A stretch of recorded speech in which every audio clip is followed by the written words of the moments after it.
जय हिंद। दोस्तों, डोमिसाइल के बारे में चर्चा बिहार में अक्सर होती रहती है। बिहार के जो शिक्षक हैं वो अक्सर इस बात के लिए संशय में रहते हैं कि हर जगह डोमिसाइल होता है।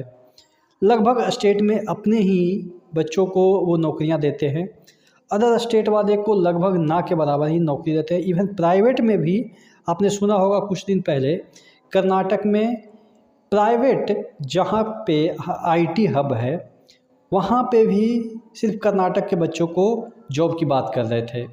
हालांकि बाद में क्रिटिसाइज़ किया गया तो हटाया गया, लेकिन मैटर तो उठा।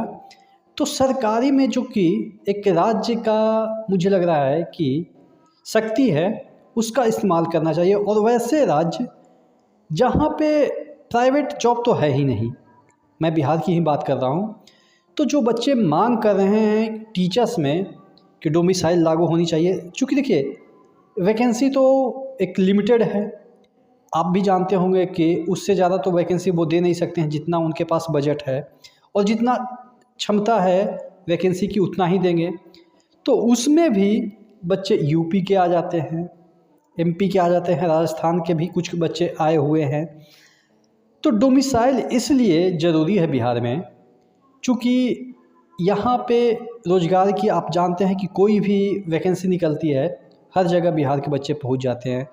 और यहाँ जब वैकेंसी निकलती है तो यहाँ पे अगर यूपी के बच्चे आ रहे हैं, मैं ये नहीं कह रहा हूँ कि यूपी के बच्चे के लिए कहीं और जगह नहीं है, लेकिन चूँकि डोमिसाइल एक ऐसा चीज़ है, आप देखेंगे कि यूपी में बिहार के जो बच्चे हैं वो अप्लाई नहीं कर सकते हैं। क्यों नहीं कर सकते हैं? मैं शिक्षक की मैं बात कर रहा हूँ, क्योंकि उसके लिए उनको वहाँ का एक सीईटी होता है वो पास करना होता है। यानी कि एक आप कह सकते हैं कि सीईटी जैसा ही एक एग्ज़ामिनेशन होता है, उसको क्वालिफाई करना रहता है।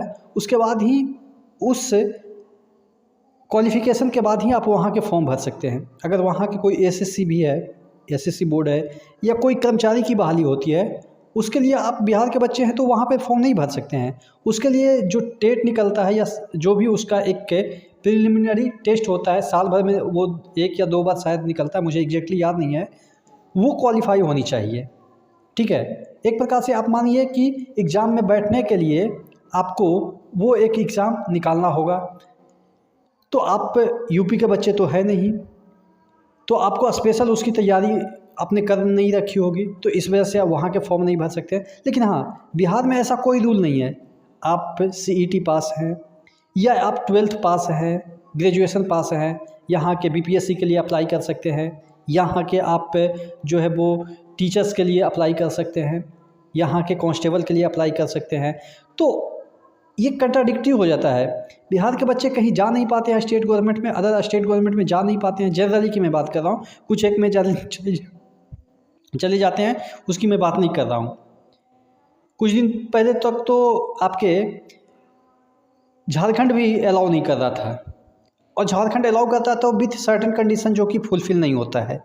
तो ये सब वजह से मुझे लगता है कि बिहार में जो डोमिसाइल है वो लागू होनी चाहिए। बिहार के बच्चों का हक है, चूँकि ये कहाँ जाएंगे? देखिए ना, वही एक बात हुई ना कि एक मेरा दोस्त कहावत कहता है कि अगर मूर्खों को अगर धन हो जाता है तो जो पढ़े लिखे लोग हैं वो भूखे नहीं मरते हैं। वही कहने का मतलब हुआ कि मूर्खों का धन का मतलब ये हो गया कि अगर किसी अनपढ़ आदमी को या जाहिल आदमी को बहुत सारा माल हाथ लगा, तो जो पढ़े लिखे लोग हैं कैसे उसको हड़प लेंगे वो आपको ही पता है, कुछ ना कुछ तरकीब निकाल ही लेंगे।